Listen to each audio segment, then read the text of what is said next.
I'm kind of at the end of my tether. I'm standing in a place where I'm completely depleted, burnt out, angry and frustrated and scared. What I'm referring to is that my stepson Donovan is in jail at Rikers Island right now, and he has been for 4 years.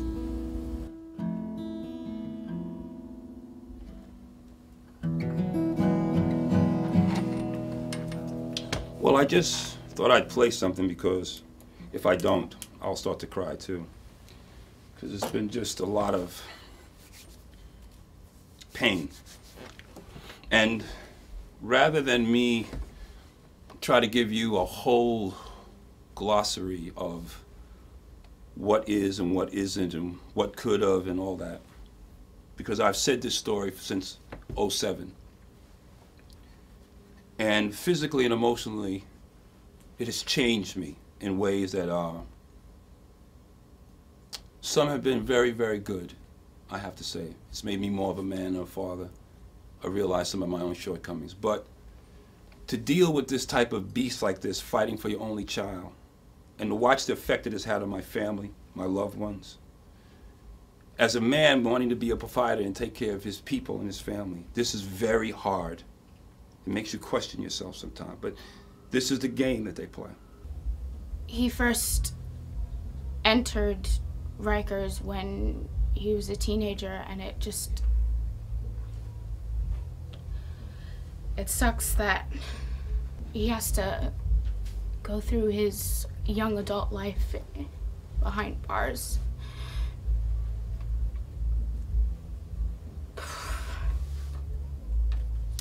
It sucks because he's innocent and he's going through this horrible thing, and yet he has such high spirits and he's such a shining light. Donovan Drayton's story is sadly not unfamiliar to me. Being a young African-American man growing up in New York City, there have been a number of different times when I've been asked to stop and show ID, any number of different times when I'd be riding with an associate and they'd stop the car and pull us over, and just dealing with that reality, that is always informed on a certain level things that I do as an artist, as an activist, as a person. It's pretty much framed my thinking that it's not just about going through the day-to-day. There's always this undercurrent of apprehension, this undercurrent of, I don't want to be overly dramatic here, but oppression. There really isn't any other word for it. It's hard to describe to a person whose idea of justice is a television show what it's really like. It's nothing about justice. It's nothing about truth. It's about what it is that these people who have the power want out of the people who don't. I mean, you can go through all the cliches, let's throw another black kid in jail, all of that stuff, but none of that really matters when you're right in the individual reality of what you're looking at. And what you were looking at was a kid that was in the wrong place at the wrong time with the wrong people. Donovan was 18 years old. These other guys that he was with that morning were in their early 20s. He didn't know them. They didn't know him other than casually. And there he was, and there this situation turned into what it turned into. The circumstances about how this happened, you know, is minuscule compared to how the law is being applied here and being overlooked. That is the most heinous, the most evil thing that I've ever witnessed in my life. Donovan is in the wrong place at the wrong time with people he did not know were connected to other people. So now if we roll all the way up to the 40 adjournments, to the first time Kim and I going to see him in the Bronx at the boat, down to Rikers Island where he's been in 5 buildings, to watch through this whole thing this metamorphosis of a kid who has committed himself to God. The difficult part of it for me, and the difficult part of it for everyone, is you're talking about a murder here. Someone died. So they took that tragedy and tried to take that tragedy and make from it more tragedy. They tried to take other lives from the one that was already gone. No one doesn't anguish over the fact that a man died. But what happened after that was so astounding. You just wanted so many times to stand up and scream. The DA, who I'm ashamed to say shares the same last name as mine, did things that were unfathomable from my TV watching. You know, in my TV watching, the story begins, middles, and ends in an hour. This dragged on for years. But he made deals with really terrible, horrible people. And he did it so there wouldn't be a trial. He made deals contingent on the fact that if you don't tell the truth in trial, this deal goes away. They lied through their teeth continually, over and over again. It's in the transcripts. It's in their answers. And yet, what does he do? Does he go after them for lying? Of course not. He goes right back at Donovan because I don't know what his motivations are. I assume he doesn't want it on his record. Or the worst scenarios, these people are just plain evil. It seems to me that the law enforcement, the government, the establishment, as we know, that is supposed to protect and serve the people of these United States, you know, is gone completely turned upside down and backwards. I think it's now guilty until proven innocence. Donovan, Kim, myself, the family, everybody, friends, went through 6 weeks of the most arduous spiritual journey that anyone could go through. A murder trial. Murder trials that cost somewhere from $300,000 to $150,000. Murder trials that if we would have had more money to have better attorneys, we could have had different results. We had 3 attorneys. Yay or nay, they did the best they could. And we thank and we salute them. Now we're starting now because we beat, and I'm going to repeat this, we beat the system on 3 major counts.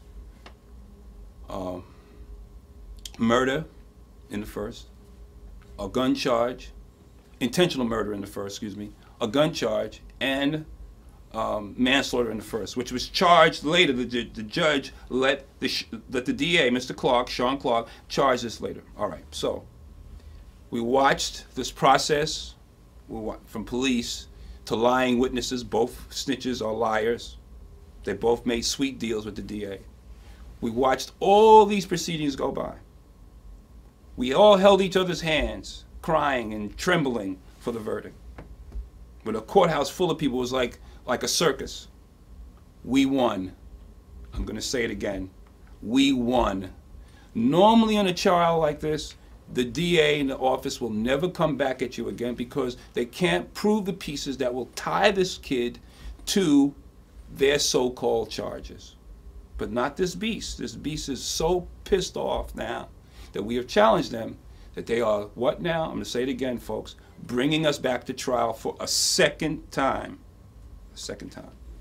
So now it has a dual purpose: to emotionally just drain us, to financially drain us.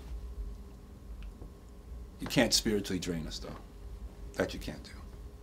We tried to get him out on bail 2 weeks ago, and it was shot down like some horrific movie that we were in, walking into this courtroom and having this judge, as soon as he knew who the judge on our case was, his name is Robert McGann, the judge on our case, he didn't want to go against his word, and he didn't want to hear anything else. And the DA, his name is Sean Clark, lied blatantly in front of everybody, and our lawyer just stood up and basically called him a liar, which was obvious. Still, this other judge wouldn't grant Donovan bail, wouldn't go against McGann's rulings. And, you know, we're finding out that it seems to be against the law to keep somebody in jail for so long with no with not being found guilty on any charges, which Donovan is not found guilty on any charges, and he had 8 of them. We still have to deal with 5 of them. And if you want to look that up online, you can. You can go to Greg Tate's blog and find out everything about the first trial, the last 4 years, and the struggle that most of us have had to face with this and are continuing to face with this. I sat in the front row of the trial, and I watched Donovan come in, be sat down at the desk, at the table, and they brought in his co-defendant. I watched it, and apparently it was the first time that they had seen each other since they were arrested. Now, mind you, this is going on 4 years later. And I watched his co-defendant look him in the eye, and I was 3 feet away, and say, "I'm really sorry I got you into this. I'll let them know, I'll tell the truth, I'll let them know everything, and I'll get you off." I watched these words come out of this young man's mouth, and then I watched the system. The system's intent was to not go to trial. The judge said repeatedly to the defendants, "This is your last chance to take this deal. This is your last chance." However, the co-defendant stood strong. The next day we came in, and everything had changed. Ronnie and his family were locked out of the courtroom. The other defendant's mother and his grandmother were there. And all of a sudden, he changed his plea. He changed what he said he was going to say, and put Donovan in a position that was impossible for Donovan to deal with. In order to make a deal, Donovan had to lie. He had to allocute to something he didn't do. And Donovan, apparently, it was obvious by that point, was the only man in the room, and he wasn't willing to do that. He wasn't willing to lie to get what they wanted him to do. And that's when the game began. And it never stopped. As a witness to the trial and the proceedings, I have seen his constitutional rights being blatantly overlooked by the judge, who just absolutely manipulated the circumstances of the trial so that the jury would not witness what was going on. And it was brought about in a way where Donovan was denied his constitutional right to bring forth witnesses. And I sat in court with my jaw hanging down to the floor, and was just, it was just the most horrible situation, because I do believe that the trial would have gone differently if he was able to call forth his witnesses to say what they needed to say, because the witnesses for the prosecution were just the most despicable drug dealers, gun dealers that I've ever seen in my life, who are currently out on the street, and they are able to commit more crimes, and who knows what they're doing. I really take my hat off to Donovan, because I know some men grown men who would not stand up and say, "No, I did not do that, and I'm not going to lie and say that I did," if just to get out of the situation that he's in. It takes a big man to do that, and I think Ronnie raised him really well, and all his aunts and uncles and everybody in the music community. Fighting for his freedom in a situation which, in my opinion, is probably one of the most corrupt situations I've ever seen, which is our system in New York City. And it's most definitely racist, and it is unfair, and doesn't seem to be too much justice going on, and let alone any compassion whatsoever for anyone or anything. And watching the system, watching the interplay between the DA and the judge, and how things were brought about by different motions, and what's overruled and what's allowed to be said and what's not, what was put on the record and what wasn't, was just crazy. I have worked with people who are returning from prison, post-incarceration. I've worked with people, with teens, before they've gotten in trouble. And to see what I'm seeing in this trial is it's beyond the scope of awful. You know, and I see it with Donovan, and I have a personal interest, but I also have an interest beyond that, which is I don't want to see more young people of color going to prison. I don't want to see their families destroyed. I don't want to see their children's lives being ripped apart.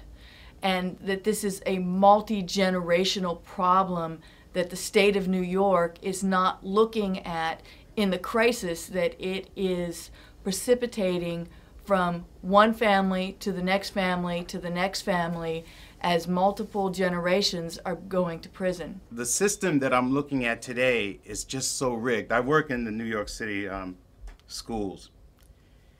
And after being in the schools for quite a while, you can see how things are set up for them to lose if they don't have a rock. And even if they do have a rock, the system is geared for them to lose.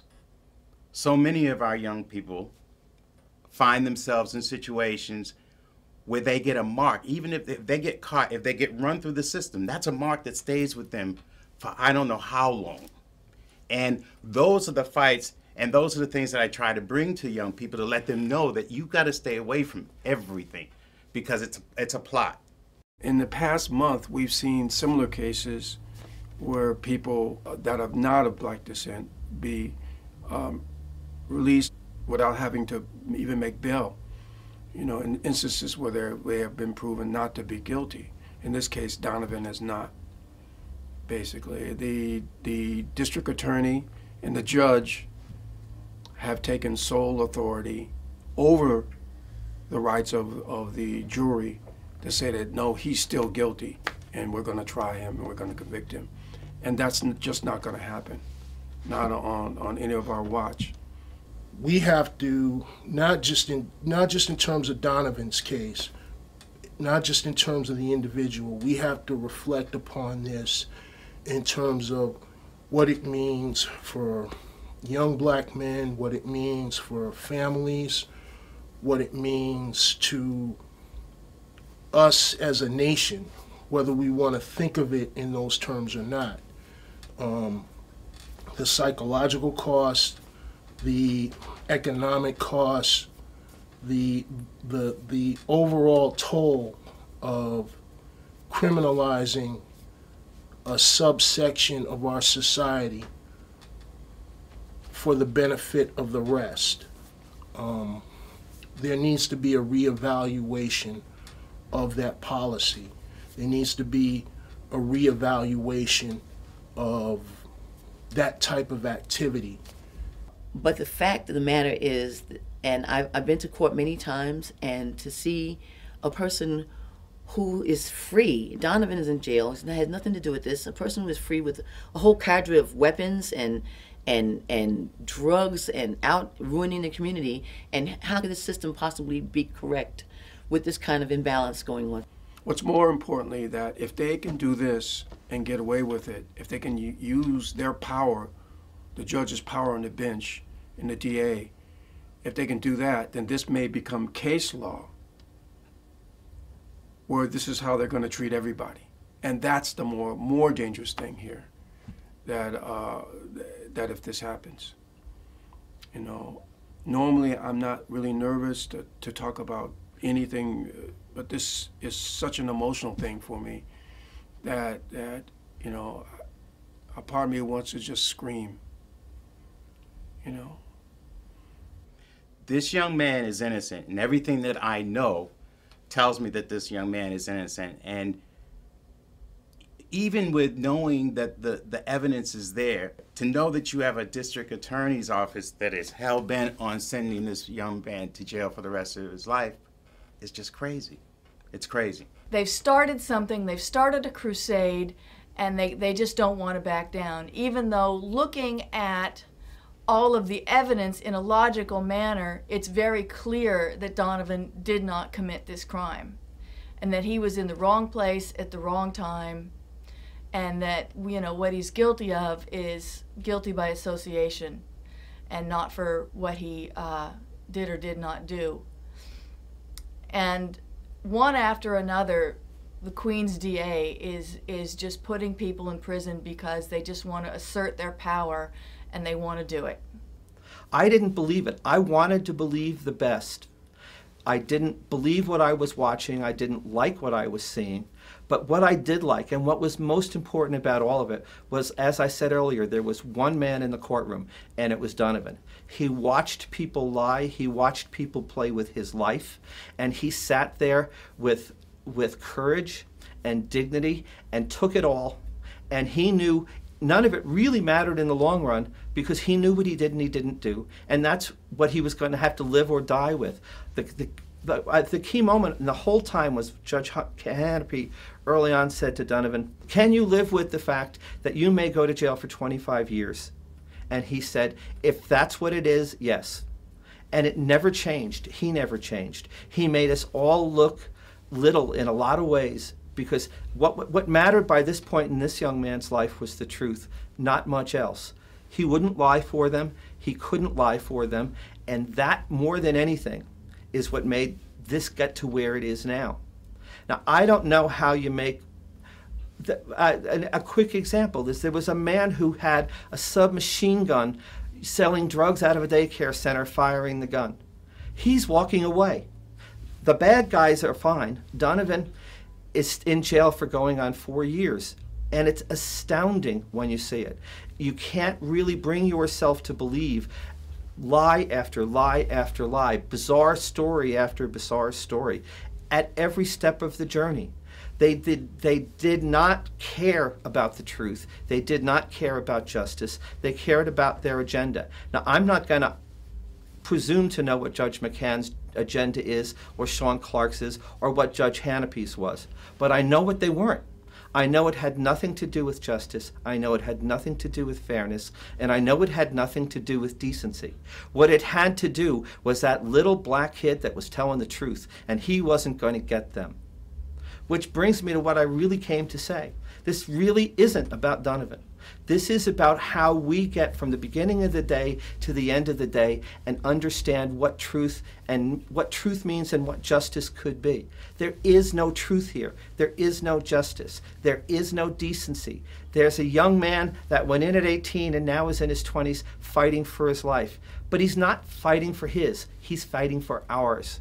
He's fighting for what it takes for us to be able, as a group of people who care about each other, to understand, feel, and deal in what the reality of this hateful thing that's coming after him is. It's so vile, it's so hard to explain it unless you sit there and watch it. And you watch it day after day, and you see these people not care about anything other than getting this kid. And whether they get him or not, that battle, they should have understood it, and they should understand it now. It doesn't matter. He knows he didn't do it, and I know he didn't do it, and everyone who loves him knows he didn't do it, and at some point they will. And up until that point, the really important part here is that we can all help this fight. We can all fight this battle. You know, as none of us have a lot of money, or none of us have these different things. But what we do have is the basic human understanding between what's real and what's not, what's true and what isn't. And Donovan did not do this. And Donovan cannot be punished for something he did not do. Because if Donovan is punished for something he didn't do, we are. And we're better than that, and I'd like to believe the system is better than that. And I know that that sounds like Mary Poppins and that it's raining cookies. But if this happens to Donovan, it happens to us. And I urge anyone who can help to come look at the facts, look at what happened, look at what these people are doing, and then come and join us in the fight. Because this is a fight not just for Donovan, it's a fight for us. Fighting for my stepson's life is what I'm doing right now. I'm sort of functioning in other areas in my ministry, and I'm also a musician. I've been a musician, oh my God, I don't know, about 35 years. And that's all going on, thank God. But it's 24/7 that I am needing to work with Donovan's father, Ronnie Drayton. And I want to say that going into a second trial is unbelievably expensive and time-consuming, and I want to mention that we really do need donations very badly all over again. We had so many generous people give out what they have been able to give for the first trial, and we're so grateful for that, and especially Donovan. So we're asking for more donations, and what we need you to do is to go to www.4donovan.com, and there you will see where you can easily donate something to PayPal, whether it's $1 or $1 million, we'll take it. Now, as Ms. Leslie said, we are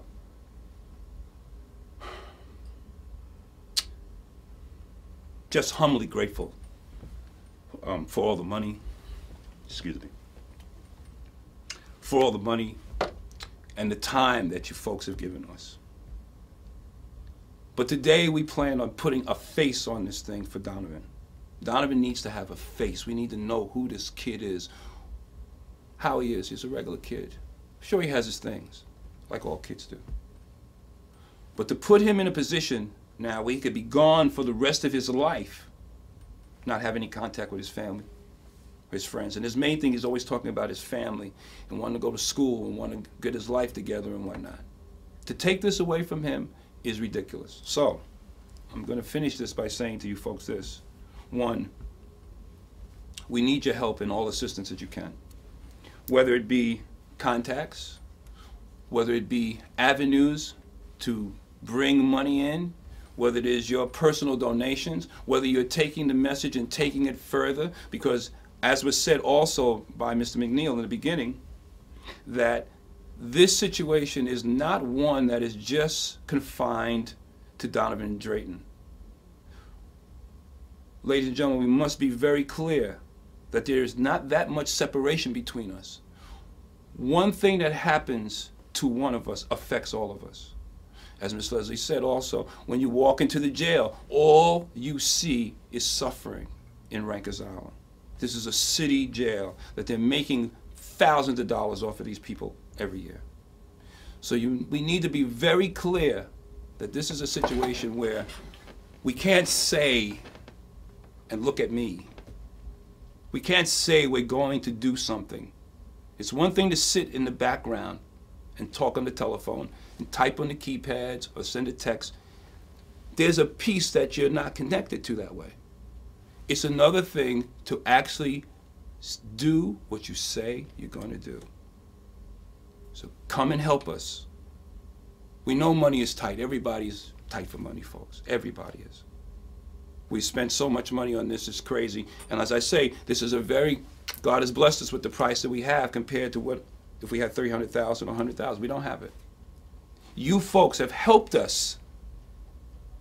So you don't feel disconnected. Understand, you folks have helped us go against a multi-million-dollar beast and win. And when we won that day, there's 500 other young men who have nothing that gave them hope. When Donovan walked back in the building, the hope that he brought into young men in there is, there's not a number you can place on it. Men have turned to God. Men turn to God under pressure, because where else do you go? But being in there, not sure of your faith at all, my son, his faith is in the right place, and it goes out to everyone. So I'm going to finish and say, we need your help. We don't need to talk. The talk is killing us. And I'll say, as Ms. Leslie said, we are halfway up the mountain, and we do have faith. But the physical day-to-day of this is grinding on your spirit. It's grinding on your soul.